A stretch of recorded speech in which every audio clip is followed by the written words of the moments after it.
Сәлем достар. Сәлем достар. Қош келдіңіздер біздің YouTube каналға. Сіздермен бірге мен Амантұр Амангелдіұлы және Амантұр Амантұр.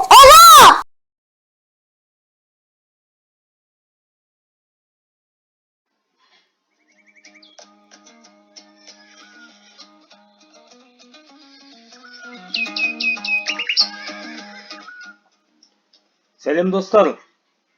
Бүгінгі видеоның тақырыбы функцияны зерттеу, экстремум, бүгілу нүктелері және асимптота. Бұл тақырып өте маңызды. Функцияны қалай зерттейміз, соның ережесі, соның тәртібі баяндалады және соңында график сызылады. Алдында бірнеше функцияның қасиеттері, анықталу облысы және тағы басқалар беріледі. Кейін соңында бір мысал келтіріп, сол функцияны зерттейміз. Кеттік. Сабақтың жоспары: бірінші теория, екінші практика, үшінші технология және қорытынды. Қандай ұғымдар кездеседі?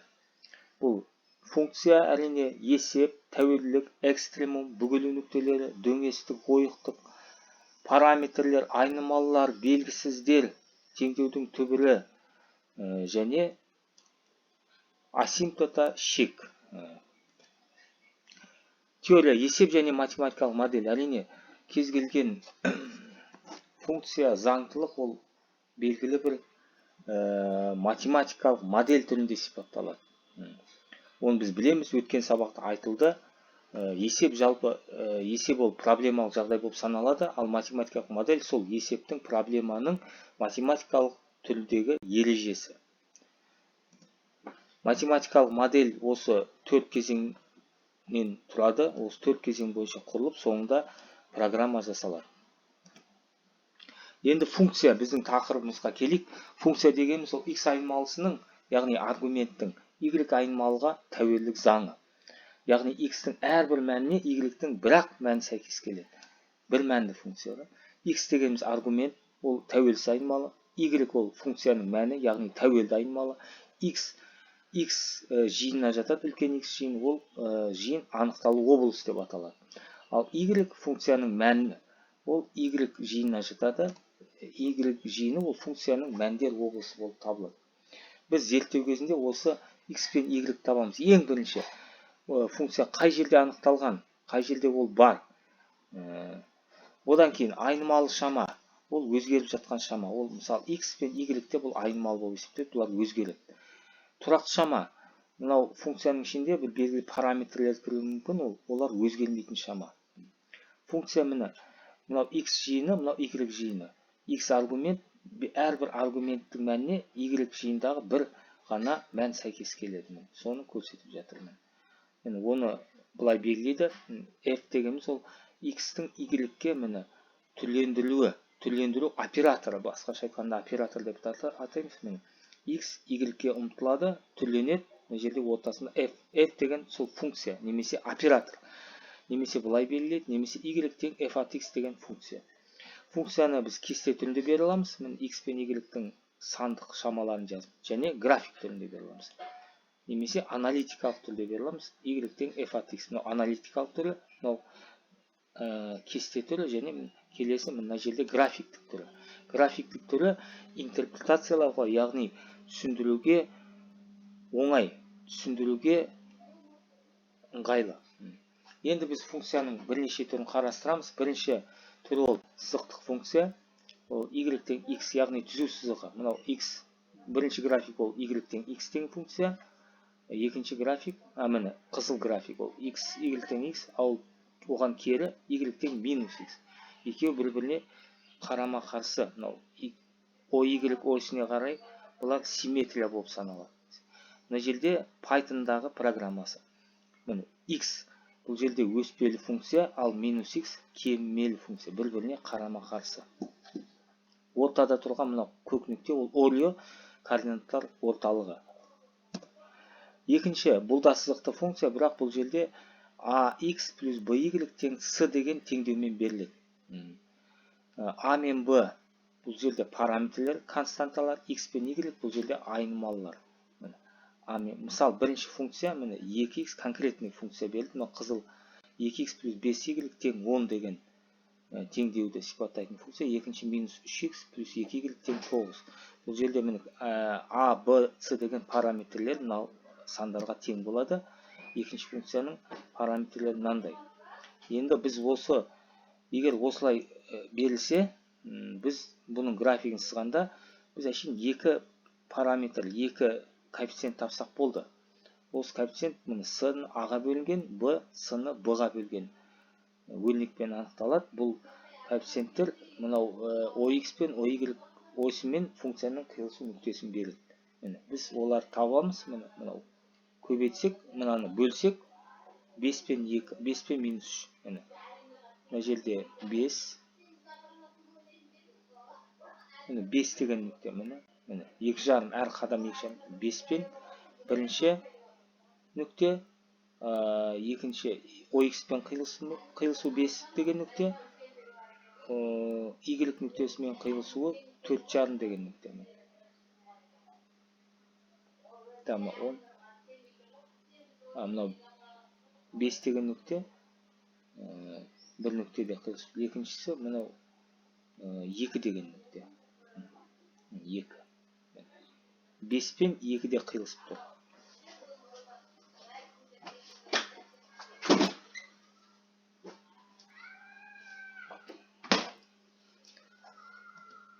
Мынау функция модуль функциясы, яғни x модульінің ішінде. Яғни бұл модуль дегеніміз ол оның плюс жағы да, минус жағы да екеуі тең x-тің. Мысалы, міне қызыл график, бірінші тұрған бұл жалпы y тең x деген функция. Екінші графикте оның модуль, яғни мынау x-тің плюс жағы оң, минус жағы да оң.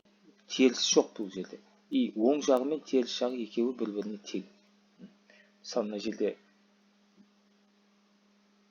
қанша, мына жерде 2 болса, оң жағында, мына жерде де минус нүктесінде де ол 2-ке тең, функцияның мәні оң жағында да 2-ке тең. Екеуі симметричный. Мына OY-ге қарағанда екеуі және тең болып саналады.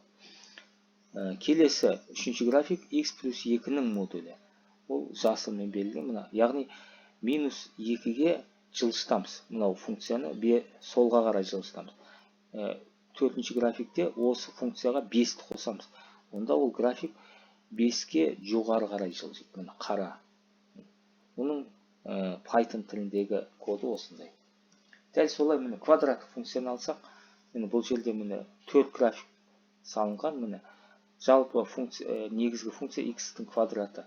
Кейін біз оны вариация жасап, қосып алып, коэффициенттерді көбейтіп, оларға белгілі бір санды қосып, біз түрлендіру жасай аламыз. Сөйтіп, олар өзгереді. Парабола, мынау қызыл парабола негізгі парабола болса, кейін бұлар өзгеріп кетеді. Ең соңында біз уже мынау ax квадрат плюс bx плюс c деген графикті біз негізі мынау 0 Орио нүктесінен өтіп тұрса, біз бұны солға қарай жылжыттық. Қалай жылжыды? Себебі мына жерде с, а, б, с коэффициенті с минус 2 болды. Сондықтан мынау минус 2-ге былай қарай, минус 2 деген нүктеге солға қарай жылжыды және төменге түсті. Не только минус 2-ге жылжыды, сонымен бірге төмен түсті. Мына жерде мысалы б 1-ге тең болса, мына жерде 2-ге тең. Сондықтан мынау Орио нүктесінен жылжыды. Кубтық функция. Бұл жерде кубтық парабола дейді. Бұл куб x-тің 3-ші дәрежесі. Бұл жерде бұнда вариациялары а, б, с коэффициенттерін өзгерту арқылы біз графигі де өзгереді. Кері пропорционалық деген ол кәдімгі x деген сызықтық функцияға кері функция, бір бөлінген x. Ол функцияның графигі гипербола. Ол мына жерде де 3 график берілген. Мынау қызыл сызықты график ол негізгі, оны солға жылжыттық, сосын оны төменге түсірдік, тағы басқа. Бірінші, үшінші шелекте жатса, бір бөлінген x. Ал егер біз алдына минус деген таңбаны қойсақ, ол мынаған кері болғандықтан екінші және төртінші шелекте орналасады. Оның графигі мынандай. Келесі, түбір асты функциясы ол x-тің 0,5 дәрежесі, яғни радикал. Оның да вариациялар, мынау бастапқы функция түбір асты мынау қызыл болса, кейін оны әртүрлі түрлендіру арқылы өзгерттік, жылжыттық. Немесе билетеміз дей ма, мынаны орыстар билетет дейді ғой, бір функцияны аламыз да соны билетеміз. Әртүрлі параметрлерін өзгертіп, бірақ x айнымалысы ол өзгереді. Итак, мына жерде a, b, c деген параметрлер бар, мысалы мына жерде. Сол параметрлерді өзгертеміз, мына жерде алдына коэффициентін өзгертеміз, бірақ дәреже сол күйінше. Келесі логарифмдік функция. Бұнда негізгі логарифмдік функция ол мына 1 деген нүктеден өтеді. Мына 0-ден басталды да, былай қызыл сызық. Бұл міндетті түрде 1-ден өтеді, себебі кез келген санның 0-ші дәрежесі ол 1-ге тең.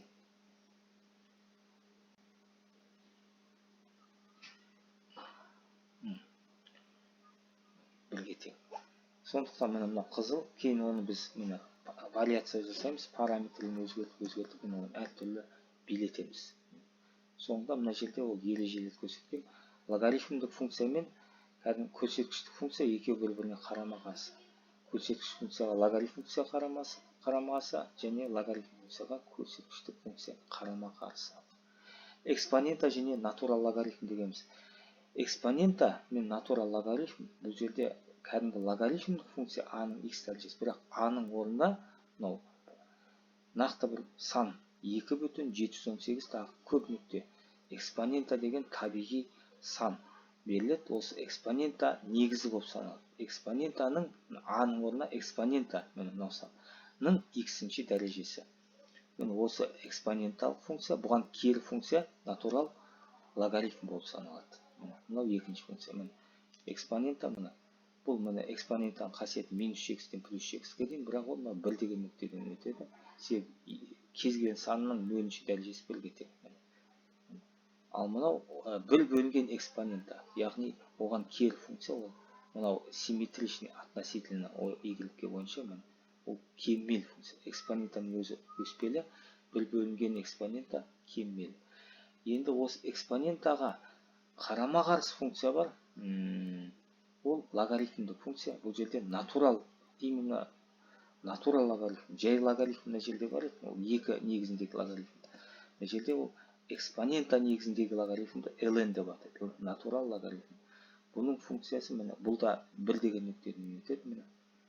Бірінші қызыл график ол y-тен lnx, ал екінші график ол 1 бөлінген lnx, ол көп.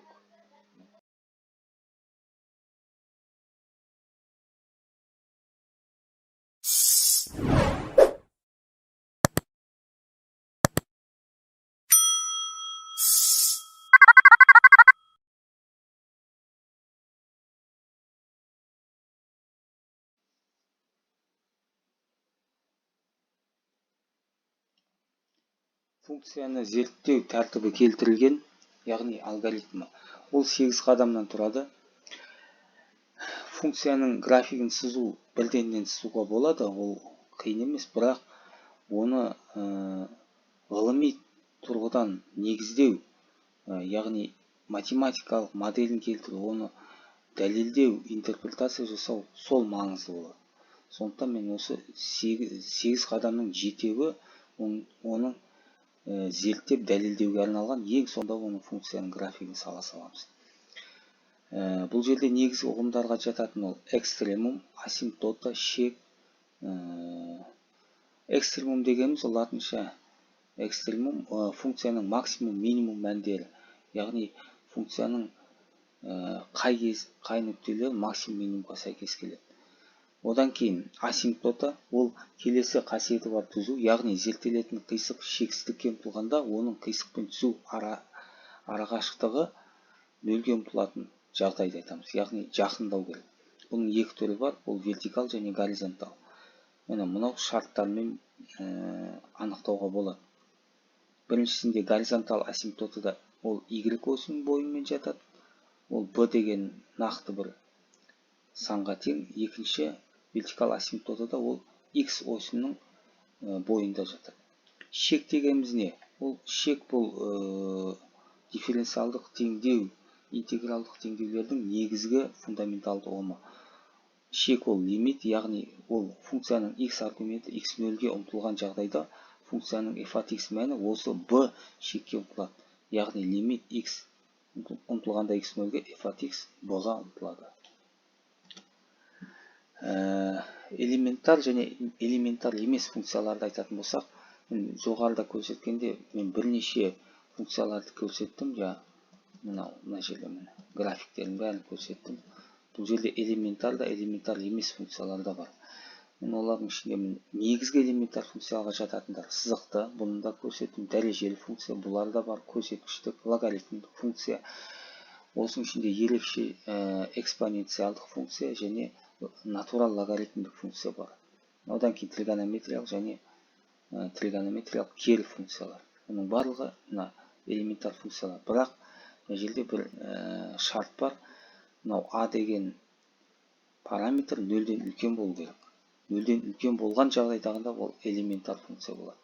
0-ден кіші жағдайда, кіші немесе кіші жағдайда, яғни бөлшек болған сан, теріс сан болғанда бұлар элементар болып есептелмейді. Элементар функциялар бірақ формуламен беріледі, яғни арифметика амалдарымен өрнектелетін негізгі элементарлы функциялардың комбинациясы. Осы қалаған функцияның комбинациясы, яғни x квадрат плюс x куб бөлінген синус x және тағы басқа, осылардың барлығының комбинациясы бірақ формуламен беріледі. Ал элементар емес функциялар, бұлар бірақ формуламен берілмейді. Мысалы, элементар емес функциялар әр аралық үшін аргументтің өзгеруі бірнеше формуламен беріледі. Яғни, мысалы, x 0-ден кіші немесе тең жағдайда ол мынау x куб заңымен өзгереді, ал x 0-ден үлкен жағдайда бұл басқа заңмен өзгереді. Екі заң. Яғни бұл жерде шарт екіге бөлініп кетеді. Тармақталған алгоритм. Мына жерде де модуль деген функция бар. Мен бағана бердім, графигін келтірген. Бұл да элементар функцияға жатпайды. Себебі бұл x 0 үлкен болған жағдай, кіші болған жағдайда. Бұл уже басқаша. Сондықтан міне. Енді функцияның қасиеттері бар. Жұп тақ қасиеті және периодты қасиеттері. Функцияның жұп қасиеті ол мына формуламен анықталады. Бұл жұп функциялардың графигі y осіне қатысты симметрия болады. Мысалы, жұп функцияға косинус x, модуль x-ке жатыр. Ал тақ функцияда не? f от x минус f от x, яғни бұлардың графигі орио нүктесіне қатысты симметрия болады. Бұларға жататындар синус x, тангенс, котангенс x, 1 бөлінген x. Периодты функция ше. Периодты функция ол белгілі бір әр период сайын функция қайталанып тұрады. Мысалы, мына жерде t деген период ол бар болған жағдайда ол 0-ден үлкен бір сан. Сол әр период сайын функция қайталанып тұрады. Мысалы, f от x плюс t тең f от x. Плюс жағынан қосқанда, минус жағынан да, плюс жағынан да бұл функция қайталанып тұрады. Мысал ретінде келтірсек, синус x, косинус x бұлардың периоды 2 пиға тең, тангенс x, котангенс x-тің периоды пиға тең. Әр пи сайын, пи аралық сайын тангенс пен котангенс қайталанып тұрады. Бұл негізгі қасиеттер болып саналады. Мынау функцияны зерттегенде, міне осы қасиеттер міндетті түрде бар. Енді мысал келтірейік. Мынау келесі функцияны, мына 3-пен берілген y тең f от x тең 4x куб алынған x 4-ші дәрежесі бөлінген 5 деген функцияны біз зерттеуіміз керек. Есептің қойылуы осы. Енді бұл есепті қою мәселелеріне қалып кетті. Бұл жерде мынау функция екі функцияның комбинациясынан тұрады, яғни кубтық парабола және 4-ші дәрежелі параболаның комбинациясынан тұрады. Яғни осыған ұқсас функция. Бұл функция элементар. Екеуі де негізгі функция, екеуінің бәрі бір формуламен анықталғаннан кейін бұл элементар функция болып саналады. Енді бұның зерттейміз. Есепті шешу 7 қадамнан тұрады. Қазір бірінші қадамда функцияның анықталу және мәндер облысын табамыз. Бұл элементар функция болғандықтан, бұл мынау екеуі екі функцияда, яғни кубтық параболада, 4-ші дәрежелі параболада минус шексіздіктен плюс шексіздік аралығында жатады. Яғни міне. Және оның мәндер облысы да минус шексіздік пен плюс шексіздік. Яғни бүкіл сандар осінде бар. Екінші қадамда біз функцияның үзіліс нүктелері мен шектерін табамыз. Бұл үшінші функция элементар болғандықтан оның үзіліс нүктелері жоқ. Яғни мына 4-тен шығады. Мынау өрнектен біз үзіліс болғаннан кейін оның үзілу нүктелері жоқ.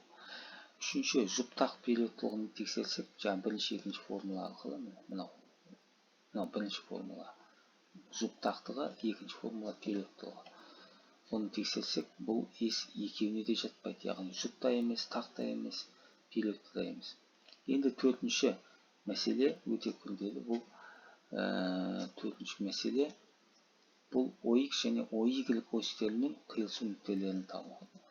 OX пен OY осімен қиылысын табу дегеніміз ол функцияның X 0-ге тең болған нүктедегі Y-тің мәні қанша және y тең f от x-тің өзі функцияның мәні 0-ге тең болғанда x-тің мәні қанша.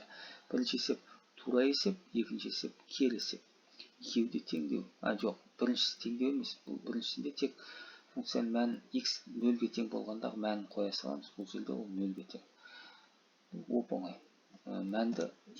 Функцияның мәнін x 0-ге тең болғандағы мәнін табамыз. Екіншісінде y тең 0 деген теңдеуді шешеміз. Сол кезде шешкенде x-тің мәні табылады. Бұл кәдімгі сызықтық жағы. Кубтық кәдімгі алгебралық теңдеу болып есептеледі. Бұны қойған кезде орнына біз y 0 болған жағдайда x 4-ке тең. Яғни мына жерде 4-тен 4 алсақ 0 болады да 0 көбейтсек ол 0-ге тең.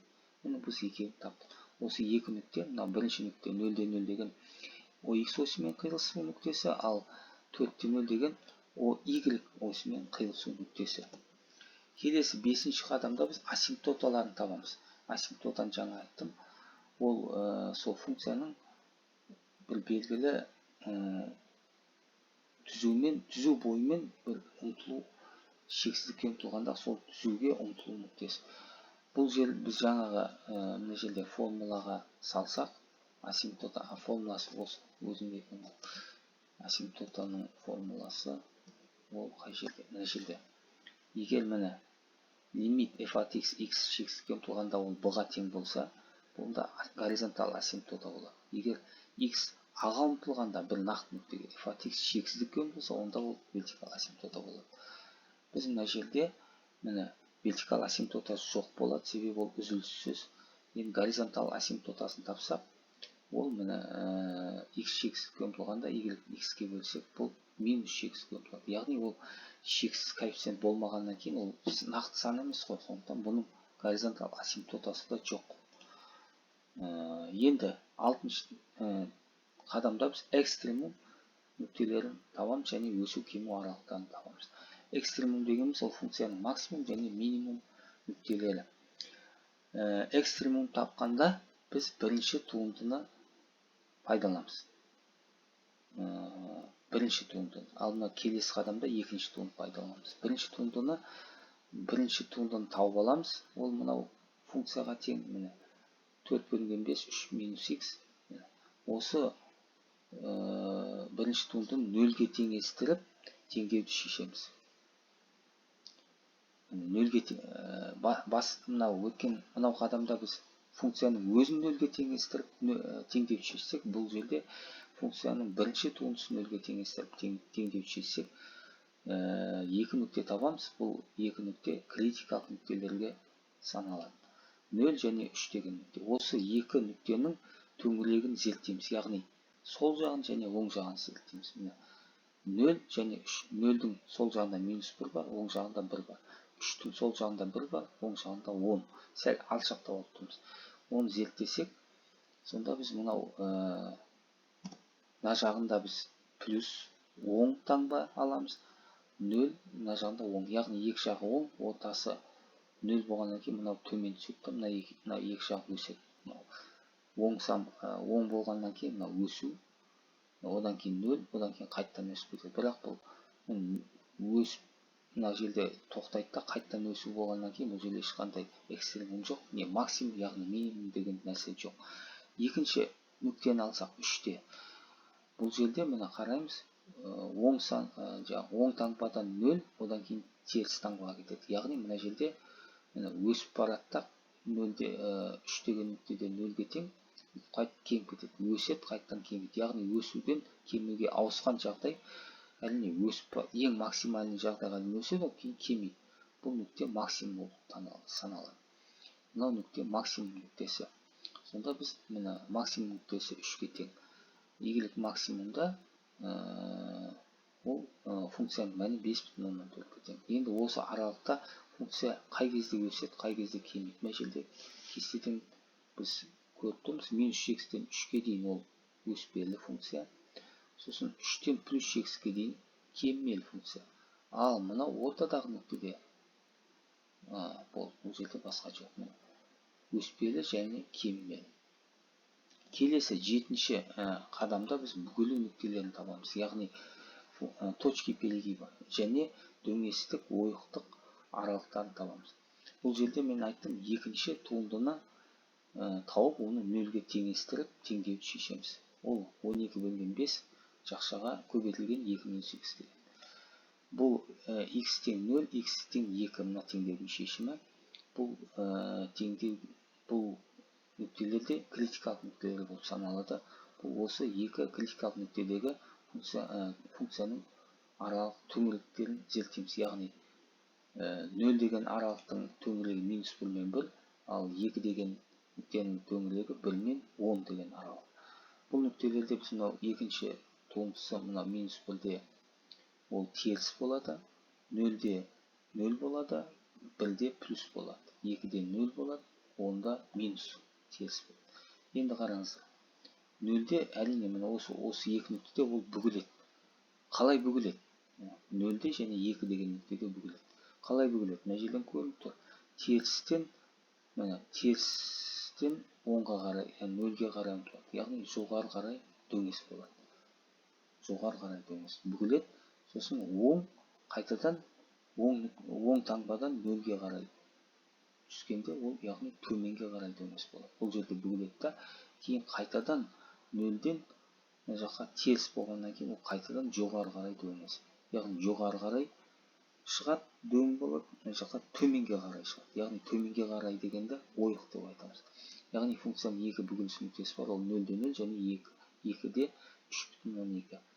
Функция -x-тен 0-ге дейін және 2-ден +x-ге дейін жоғары қарай дөңес болады. Ал 0 мен 2 нүктесінің арасында, ол төменге қарай дөңес, яғни ойық болып табылады. Біз енді осы бүкіл зерттеген 7 қадам бойынша зерттеген функцияның қасиеттерін, оның экстремум нүктелерін, өсу кему аралықтарын, асимптоталарын, дөңестігін, ойықтығын, бүгілу нүктелерін барлығын біз ескеріп отырып, оның графигін саламыз. Енді ол қолмен салмаймыз, қазіргі заманда ол арнайы Python деген бағдарлама бар. Сол Pythonда мен бағдарламасын, осы графигін салдым.